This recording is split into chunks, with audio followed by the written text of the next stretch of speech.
Revuelo provocó la decisión de la Corte de Apelaciones de Valdivia de acoger por unanimidad el desafuero del diputado de Renovación Nacional, Rosauro Martínez. Esto por una investigación en su contra relacionada con el asesinato de 3 miristas ocurrido en 1981, cuando el parlamentario era miembro activo del ejército en esa zona.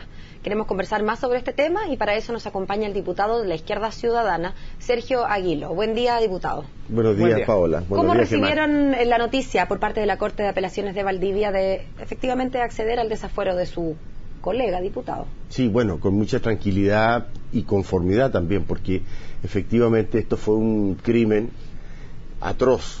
Nosotros, junto con el diputado Hugo Gutiérrez, tomamos contacto con la familia de estos 3 jóvenes miristas que el año 81 fueron brutalmente asesinados.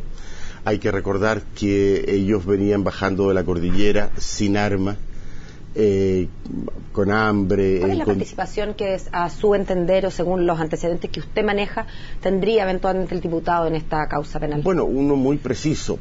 Mientras estos 3 jóvenes estaban siendo acogidos por una señora en un lugar cerca de Neltume, fue notificada la CNI.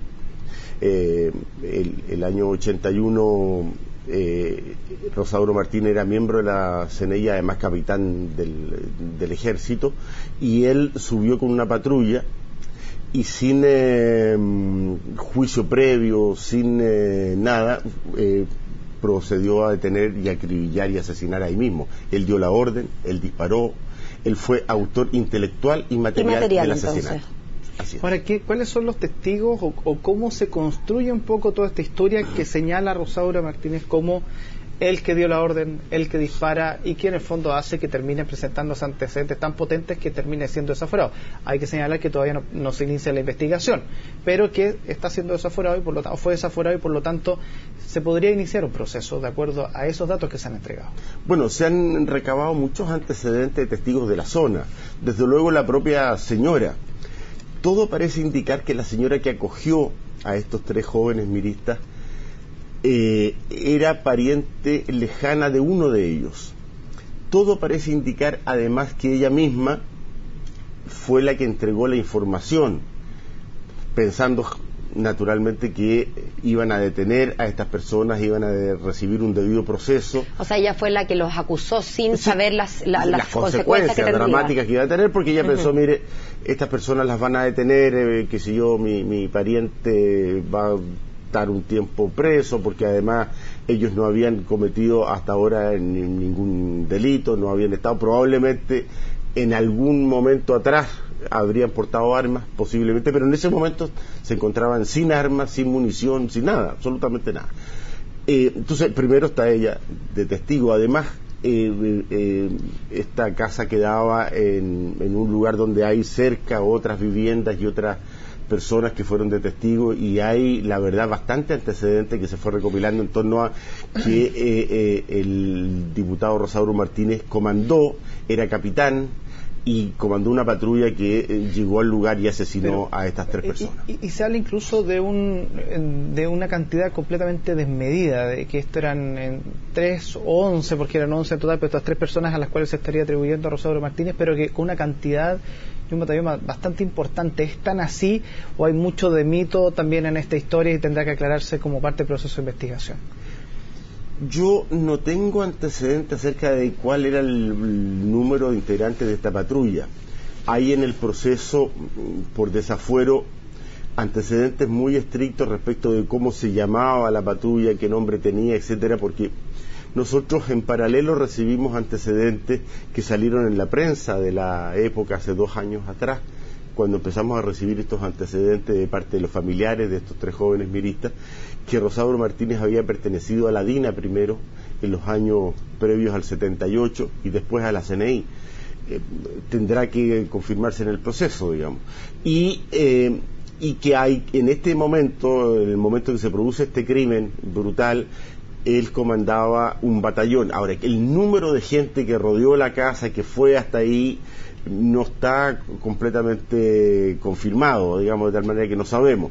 Lo que sí sabemos es que era un batallón mínimo 10 a 12 personas, todos fuertemente armados con fusiles de guerra, Y las 3 jóvenes, eso ya está completa y totalmente acreditado, no tenían una sola arma, ni siquiera una piedra, ni siquiera una onda, nada, cero, ningún arma. Eso está completamente acreditado. Diputado, adelantemos un poco el tiempo. Supongamos que, bueno, primero que el desafuero queda a firme, ¿no es verdad?, en la Corte Suprema, a donde va a recurrir el abogado defensor del diputado. Es muy probable que recurra.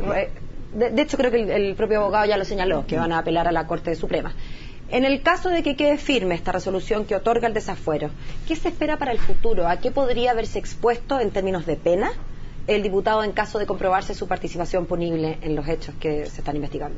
Bueno, estos son lo que en el derecho internacional se llama crímenes de lesa humanidad. Son crímenes que se producen en un periodo determinado de tiempo donde quienes los cometen son autoridades del Estado, que tienen el monopolio de las armas y que en función de ese monopolio el derecho internacional estima que es altamente agravante el hecho de que las personas que están a cargo de la seguridad de la nación sean justamente las que creen niveles tan extremos de seguridad que asesinen a conciudadanos. En este contexto, un crimen de lesa humanidad, primero, no prescribe, segundo, no es amnistiable. Por lo demás, esto está fuera de la amnistía que se dictó el 78, porque esto es un hecho posterior del año 81. Pero no prescribe tampoco, por la naturaleza del delito, de tal manera de que un asesinato, con todos los agravantes que usted puede configurar, qué sé yo, actuar sobre seguro, actuar frente a personas sin armas, actuar premunido de un equipo de gente con armas de guerra, en fin, usted puede configurar agravante, en fin, esto puede ser una pena alta, digamos, una pena de prisión, privativa de libertad, desde luego. Y por último, se nos acaba el tiempo, diputado. ¿Rosauro Martínez debe ir preso? Sí, claro, por supuesto. Toda persona que cometió crimen, que cometió asesinato, en mi opinión, debe ir preso. ¿Y usted tiene la certeza de que eso ha ocurrido? Se lo pregunto porque hay un proceso pendiente. Ah, no, bueno, a ver, la pregunta la entendí yo en ese sentido. Si él cometió los asesinatos, debe ir preso. Yo tengo una cierta presunción fundada de que él los cometió, pero soy súper respetuoso de los tribunales de justicia y todos debemos serlo. Y por lo tanto, solo los tribunales de justicia y nadie más que los tribunales de justicia debe determinar aquello. No soy yo, no es mi colega Hugo Gutiérrez, no es nadie en el Parlamento. Es una convicción íntima que tengo yo, pero una convicción íntima que no tiene ninguna importancia al lado de lo que digan los tribunales, que son los únicos en este país encargados de determinar aquello. Bien, diputado, muchísimas gracias. Que esté muy bien. Gracias a ustedes.